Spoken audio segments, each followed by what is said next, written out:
Et salut à tous, c'est Urobama. Aujourd'hui on se retrouve pour une nouvelle vidéo. Donc petit changement là, j'ai fait donc un changement au niveau de mon serveur. Puisqu'en fait j'ai donc enfin analysé suite aux différentes annonces qu'on avait, enfin différentes présentations que j'avais fait entre RunTP, CasaOS et Umbrel. J'ai retiré en fait le conteneur RunTP. Puisque la plupart des applications, je peux soit les installer avec CasaOS, soit avec UmbrelOS. Et après, il y a des applications que je vais soit mettre en Proxmox, ou bien j'aimerais peut-être les mettre sur une des deux VM. Je verrai bien. Je pencherai plutôt en conteneur du coup, pour optimiser ça. En fait, il y a deux choix, c'est qu'il y a certaines applications que je vais laisser là-dessus parce que je pourrais faire de la mise à jour automatique des applications directement sur mon Casa ou sur mon Umbrel. Et il va falloir que j'installe après d'autres applications en conteneur qui feront la partie réseau, enfin une partie du réseau et qui feront aussi d'autres gestions ailleurs. Donc,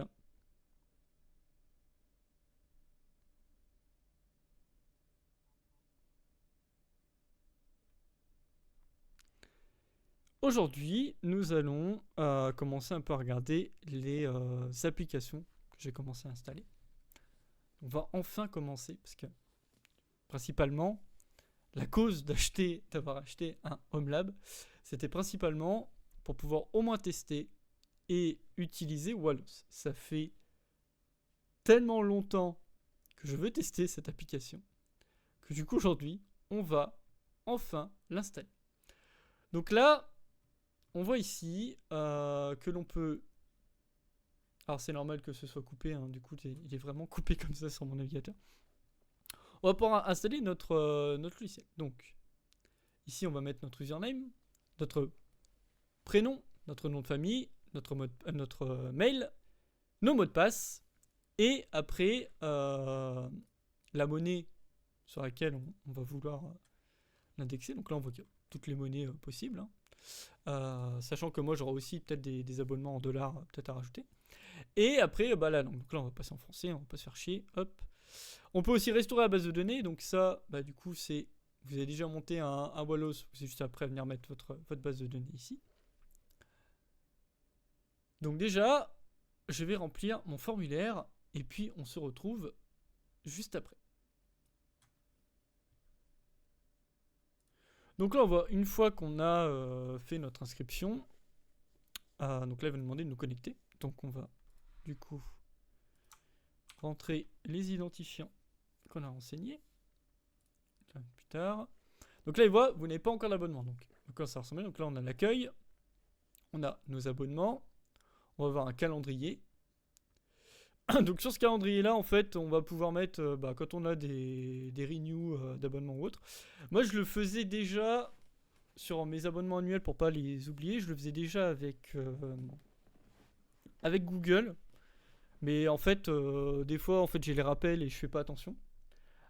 Et là en fait ça sera plus simple de passer par Wallos parce que Wallos il va être capable de me dire combien j'ai payé, combien il me reste à payer, combien ça me coûte à l'année et tout ça. Donc on peut avoir des stats vraiment pas mal.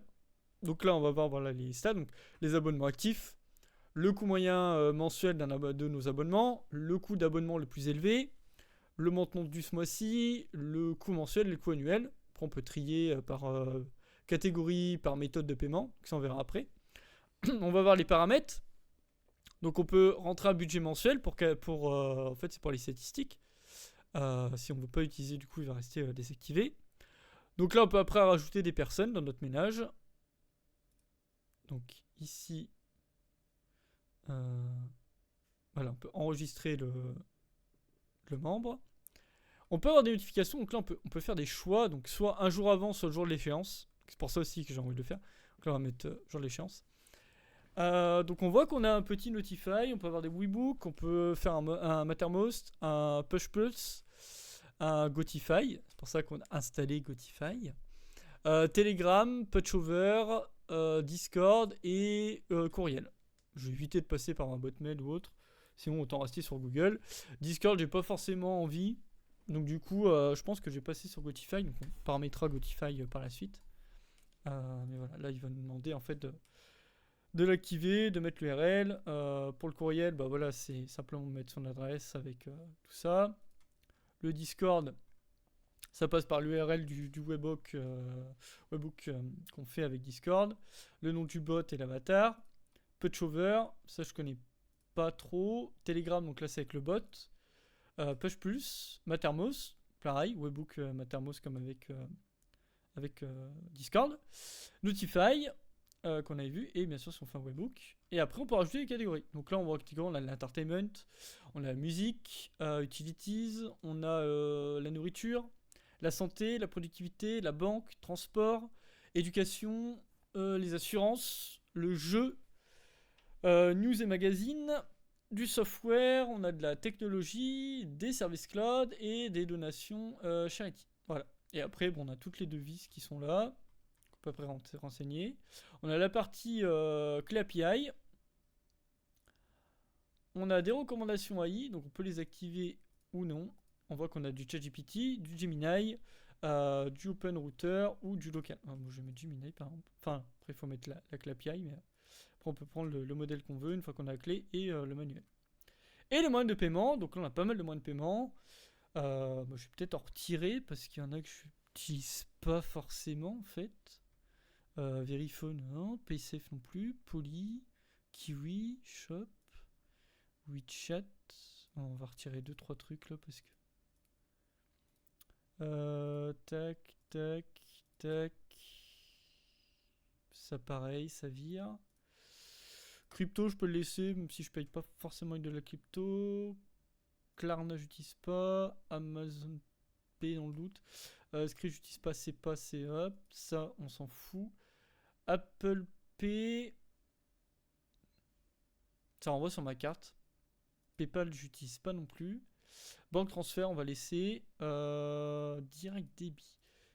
Quelle est la différence? Ça, c'est que tu payes en truc. Ok. Donc après, je pourrais même en renseigner et mettre un icône. Donc là, on peut mettre un icône. On a le thème clair, le thème sombre, automatique. Après, on peut mettre des couleurs. En plus, alors moi, je vais mettre en sombre. Parce que ça me flingue les yeux à force. Et on va se mettre en bleu ou en violet. Oh, violet, c'est bien. Enregistrer les couleurs. Ah non, j'ai pas mis de couleur personnalisée. Ok. Et là, donc on voit les paramètres d'affichage. Donc on peut très bien afficher, donc là sur les prix. Donc là, on va calculer, afficher le prix mensuel pour tous les abonnements. Ça, on va le laisser. Convertir toujours et afficher les prix dans ma devise principale. Donc ça, c'est plus lent. On pourrait l'activer. Bah là, on peut pas l'activer de toute façon. Afficher également le prix original lorsque des conversions ou des calculs sont effectués. Ça, on va le laisser. Utiliser la barre de navigation mobile. Oui. Afficher la progression de l'abonnement. Et on peut après afficher aussi les abonnements désactivés. Donc ça peut permettre après de les virer derrière. Voilà, donc on va déjà activer tout ça. Donc ça, c'est pour la partie... c'était la partie paramètres. Donc là, sur le profil, on a toutes les informations qui est au-dessus. Donc je ne vais pas montrer. On peut mettre donc une API tiers. Et on peut activer l'authentification de la facture. Voilà, il y a eu un petit bug. En fait, je ne pouvais pas scanner le code avec l'authenticateur. Donc j'ai dû taper la clé. Et donc là, c'est configuré. Donc on est bon.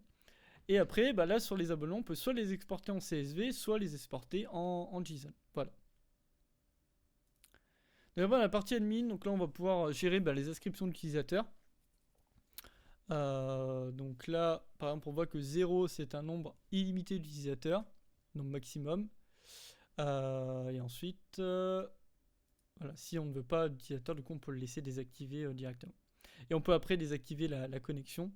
Donc si on utilise un serveur sur un réseau local, on peut désactiver le login et du coup l'admin se connectera automatiquement. Voilà. Après, on a le à propos, donc voilà, c'est la version de Wallos avec la licence, si on en a des problèmes et des demandes. On peut aller voir le GitHub. Tac, voilà. Et là, ici, bon, pour se déconnecter. On va retourner à l'accueil. Là, on voit différentes choses. On va aller sur Wallos. On a pris la petite explication. Donc avec différents éléments. moi je l'avais gardé de côté.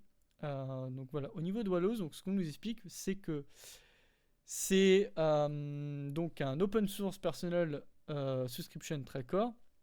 Donc ça permet de gérer nos abonnements. Donc on va pouvoir garder une trace de tous les abonnements et les paiements récurrents qu'on va avoir sans jamais du coup manquer une date d'échéance.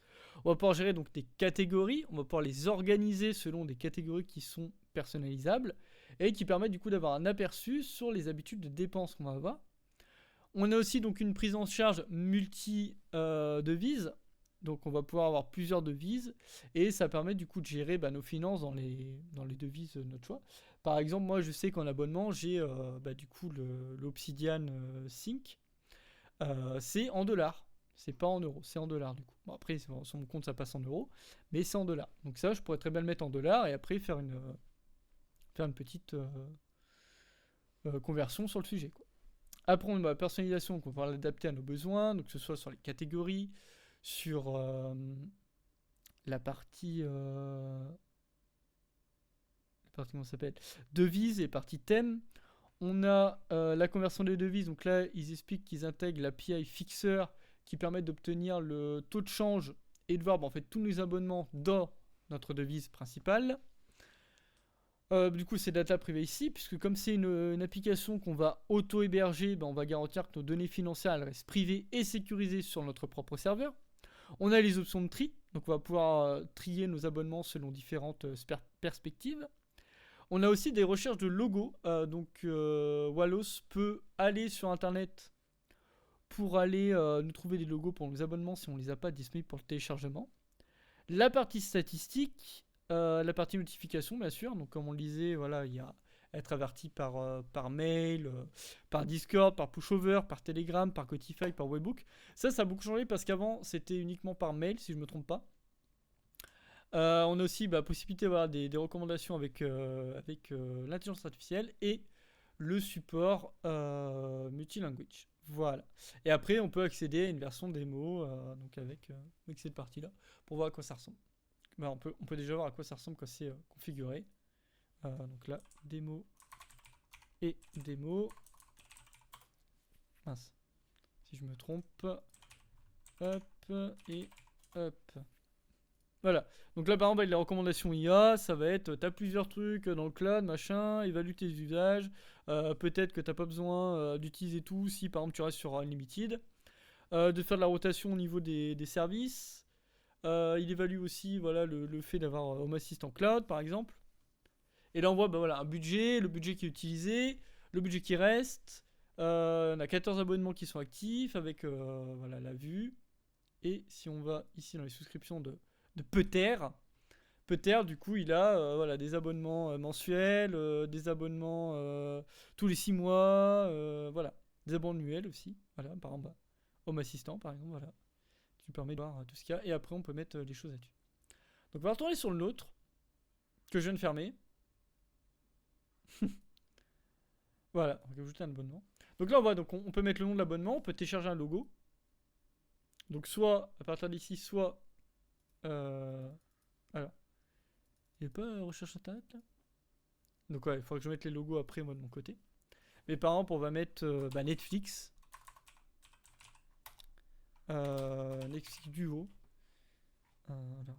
Combien coûte Netflix Duo? Je ne sais plus, justement. Donc, c'est pour ça aussi que, que je vais mettre ce truc. Après, ouais, je vais aussi mettre mes abonnements de sport et tout ça pour faire un suivi concret. Comme ça, là, je vous montre comment on en intègre un. Et puis après, on pourra voir directement. Donc là, si on prend. C'est 14,99 ou 15,99 à l'heure actuelle?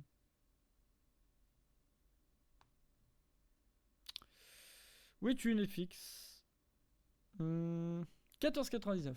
Voilà. Donc là, on voit prix. Donc là, on met 14,99. Paiement, c'est tous les mois. Renouvellement automatique. Date de début. Ils prennent le 7 normalement. Prochain paiement. Ils font quoi ça? Voilà. Hop, prochain paiement, comme on a mis mensuel.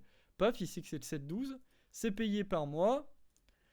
Donc là, on a les différents trucs. Donc là, c'est carte de crédit parce que du coup, on met sa carte dedans.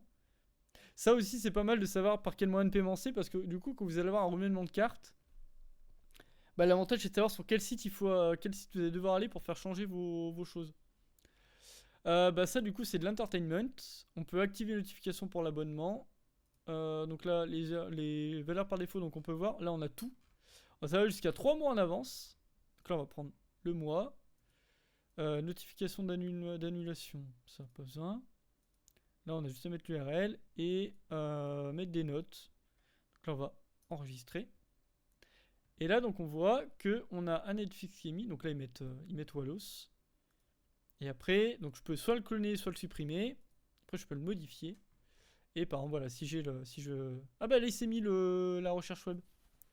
Ah bah très bien. Voilà, bah là, en fait, il se base sur ce qui est marqué là. Donc hop, on va mettre ce logo. J'enregistre. Et voilà. Et là, du coup, j'ai mon abonnement qui est mis. On va tester avec autre chose. Bah, Spotify. Ah bah là, voilà, il s'est mis.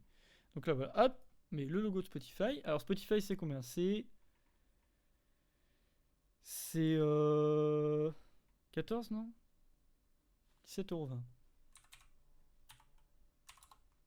Ça, c'est un Spotify Duo également. Donc là, eux, ils prennent le...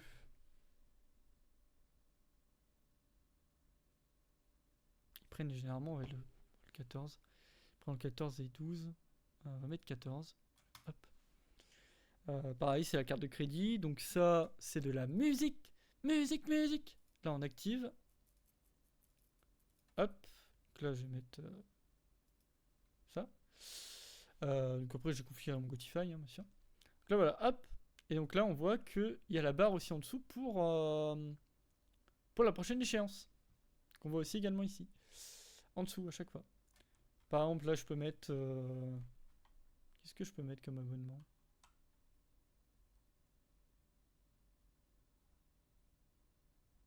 Enfin, j'aurais un truc annuel, mais j'en ai pas qui me viennent en tête.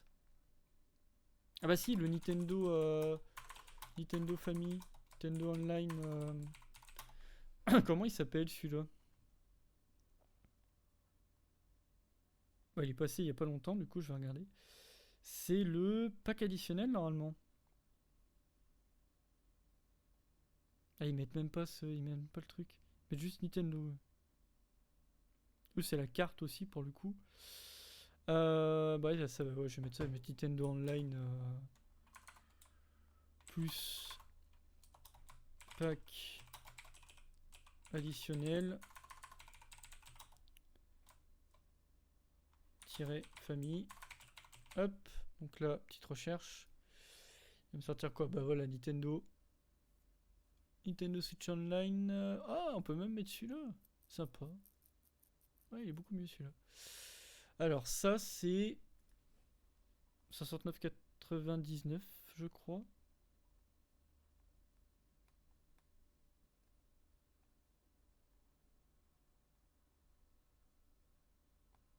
Puis ça permet aussi de suivre voilà, s'il y a des paiements qui ont augmenté.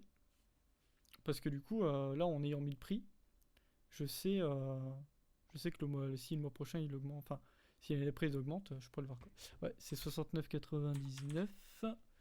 Je vais refermer la recherche web. Donc ça, c'est tous les ans. Donc là, il tombe en octobre, lui. Je crois qu'il tombe le 30 ou le 31.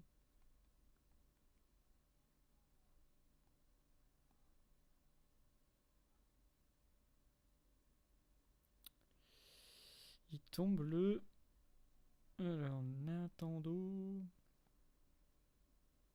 Ah, il tombe le 30, ouais. Donc, le 30-10-2025. Qui tombera donc le 30-10-2026. C'est toujours avec la carte de crédit. Donc ça, c'est du gaming. On active les notifs. Ça, je vais le mettre le jour de l'échéance, bien sûr.